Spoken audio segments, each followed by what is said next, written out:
continuing education units program that we've just started to put out into the world. Our team lead, Kara Brown, has built this basically from the ground up, and we have just finished our first round of CEU classes. So I'm very excited to present to you Kara Brown. Thank you, Julie. It's wonderful to be here and to share all the work that we've done over the past several months. So as Julie said, my name is Cara Brown. I'm in charge of the Continuing Education Units program here at SASA. It is something brand new, though obviously you've heard from Paige. Engaging in education is not something new for SASA, but we have now decided to take it even a step further. Um, just a little bit about our team, since I don't expect anyone here to be quite familiar with it. So as Julie mentioned, we're quite new. We've been here at SASA for a little under a year, but our goal is to create a rich and diverse offering of courses, workshops, live events, where educators can earn continuing education units. Now, earning continuing education units is often a requirement here in the United States to maintain teaching credentials, but this is also something we see abroad. However, many companies that provide these courses are often extremely expensive or lack courses that focus on the ancient world. So, of course, aligned with our commitment to address the educational needs of humanities teachers, we wanted to expand our offerings to give free programs that offer dynamic learning experiences that foster professional development, community building, and of course, engagement. So these are a little different from the Archeogaming modules you just learned about, though we're kind of working hand in hand with one another here. Just a little bit of more information about continuing education units, because I don't expect that everyone here knows exactly what those are. But it is basically a standardized way to track participation in professional development programs. These are often associated with professionals who need to maintain licenses or certifications, specifically in the medical field or in trade skills, but they are also vitally important for educators as well, not just in maintaining their licenses or their teaching credentials, but a lot of schools in the United States also use this as part of salary advancement considerations, as well as actually teacher reviews. So when they sit down and get told about how they have performed for the last year, continuing education or professional development is taken into account. One CEU kind of unit or hour is equivalent to about 10 hours of face-to-face instruction. And most states require anywhere from 30 all the way up to 120 hours of continuing education. So you can see that this can be quite a lot for teachers to have to maintain over a several-year period. But to complicate matters even more, each state and country can kind of have their own way of measuring this and as far as what kind of programming they count, which does make it quite complicated. But overall, rewarding for professionals, because continuing education is not just about content knowledge. It's about helping teachers with their teaching practice, their teaching toolbox, as well as learning new and exciting technologies. As Julie mentioned, we've already kind of started offering some of our programs. So we piloted our first sessions this June, so just about a month ago or a month and a half ago now. And we had offered 6 5-week reading groups, which focus on expanding knowledge and engaging and exploring the ancient world in much more depth. We were able to do this by a grant from the Gladys Krieval Demos Foundation. So we were actually able to pay for these lovely presenters to teach other educators. And we offered a wide range of topics. I've included just a few, or all of them here. So we had topics like Pakal's legacy, the boy king of Palenque and his mythical narratives, which looked at Mayan culture and at one specific individual's rule and how that impacted later successors, as well as how today we engage with that legacy. Imperial encounters, material culture under Roman rule in Egypt, in which the interactions between the Romans and the native Egyptians as well as the Greeks, was looked at and how that played out both physically as far as what we could see in the arts, as well as how that interaction resulted in social change. Decoding the Past, a guide to reading archaeological maps, looks at archaeological maps and not just discussing what they are and how they're useful to us, but also encourage participants to create their own and provided resources in which they could then use to create their very own archaeological map of the world around them.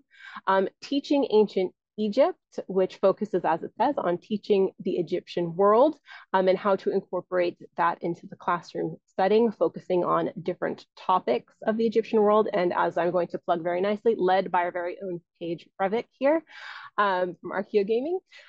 We have Sexuality and Power in the Ancient World, which looks at queer theory and identity in the ancient world and how those interact. And then Disc Odyssey, an ancient voyage through modern sounds, which took a look at how modern music takes influence from the classical world and the intentions, or I guess unintentions, behind that. So covering a vast kind of world of the ancient world here. These reading groups were an expansion of our current text and translation reading groups, which if you were here yesterday, you heard a little bit about from Lauren. Those reading groups have existed in SASA since the very beginning and have been, I know, widely loved by everyone here. So we followed a very similar format where each group was led by an educational ambassador. This is a PhD student or current recent graduate or expert in the field to then share their knowledge with the participants. All of these reading groups were designed for educators. So there was a focus on how to take this information and knowledge into the classroom. But of course, like all of our programming here at SASA, they are open for public use. So we had plenty of people who were not educators who decided to attend and play along with us, which was wonderful. Participants in these groups engaged with ancient sources and texts, but also were able to dive deeper with modern scholarship, online resources and tools, as well as multimedia resources. And I've included just a couple of examples here from actual groups and slides. At the bottom, we have a slide from Disc Odyssey where we looked at a music video and song by Ariana Grande and could see the classical illusions that were being drawn by her. Then, of course, at the top here, a wonderful discussion talking about Egyptian painting and how we could use some of the wildlife depicted there and identify, obviously, the world around the Egyptians, real life animals and flowers and whatnot, and how we could use those tools to then bring it into the classroom discussion about talking about a variety of topics. So just not about the art, but the association with deities, and as well as the natural world around them, just to give you a hint of what kind of discussions were happening here. These reading groups are hosted via Zoom. So every week for 5 weeks, our groups met for 1-hour sessions where they could discuss materials and readings that had been assigned to them by their ambassador. We also utilized Google Classroom, which was new to us, in order to host all the materials, presentations, as well as to share resources amongst these groups. Because as we know, oftentimes, we read something, we hear it, and then we think about something much later on in which we could share it with a group. Google Classroom allowed us to be able to do that quite seamlessly and to provide the resources directly to our participants. And it often occurred. Overall, we saw that over these 6 groups, we had about 300 signups, which was just absolutely amazing to see for a brand new program. And overall, on average, we had about 14 participants appear per session. So really engaging discussions that occurred and lots of ideas to share, not just in the Google Classroom, but also in the discussion itself. Because these courses have come to an end, well, all except 2 of them at this point, we do have some general feedback that has occurred and already been coming in.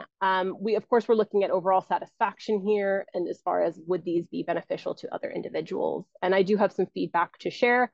Don't worry, this was provided and they were well aware that this could be shared with other individuals. And I just wanted to share this to show you the kinds of individuals that were coming to these events and what they were gaining from it, whether they be an educator or just someone very interested in the topic. And the first set of feedback here from Manai West, she's actually an educator in the United Kingdom. So she did use these tools in the classroom and did share them during the discussions, but she clearly had a wonderful experience during Disc Odyssey, being inspired and challenged in order to make these connections and incorporate them into her teaching. And then we also had Martin Kessler here from Pakal's Legacy, who was just someone very interested in the Mayan world and in Mayan history, who enjoyed it and was able to connect with other people who were just as passionate about the topic as he was. So friendships were certainly made and connections were certainly made, regardless of where individuals came from and joined us from in these groups.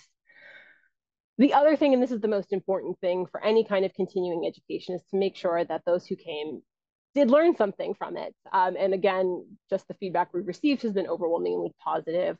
And as far as learning and keeping that teacher toolbox available to them, Miranda German here, who attended Sexuality and Power, though not a teacher herself, as she admits, will use this information in her classical studies research and perhaps hold on to it even further to use in any of her future teachings. So we're seeing all of these individuals who are really appreciating the information and have been able to take it and run with it, regardless if they are a teacher or not, which is our whole goal here. We're spreading the word. As far as what comes next, because we are not just done with reading groups, we do plan on offering workshops, seminars, and courses in the future. So really expanding the variety of what we can offer. I will hint that there is probably a workshop series coming up eventually by the end of this year with Archeo Gaming, just so that you guys can all get a little sneak peek at that, because we absolutely love Archeo Gaming here. So that's on the horizon. Reading groups will return, and hopefully you will hear more from us as well. If continuing education is something you guys are interested in, of course, we have our own webpage here, saveancientstudies.org/continuing education programs, where we do post all of our materials. And we will post any upcoming events that do occur.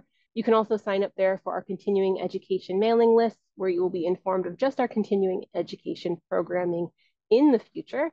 But we do hope to see you all there, regardless if you're an educator or just someone who enjoys the topic.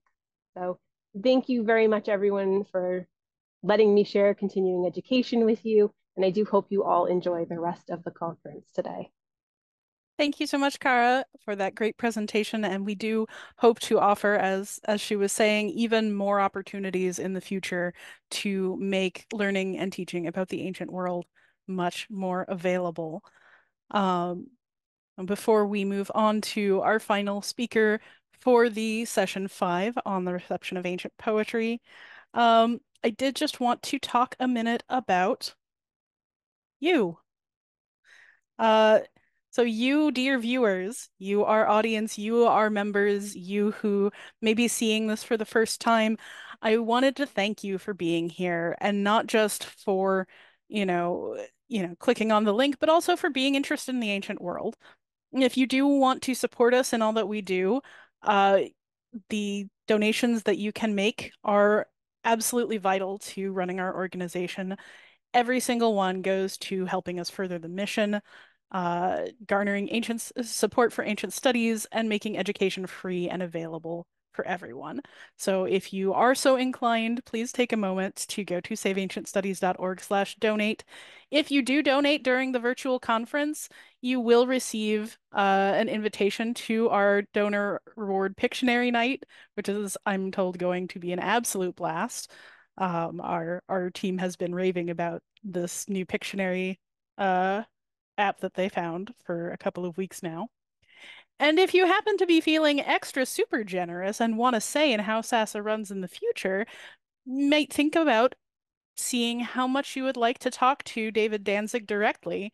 Our founder and executive director is offering a roundtable discussion if you donate $500 or more. So please do keep that in mind, and we'd love to have you in the future.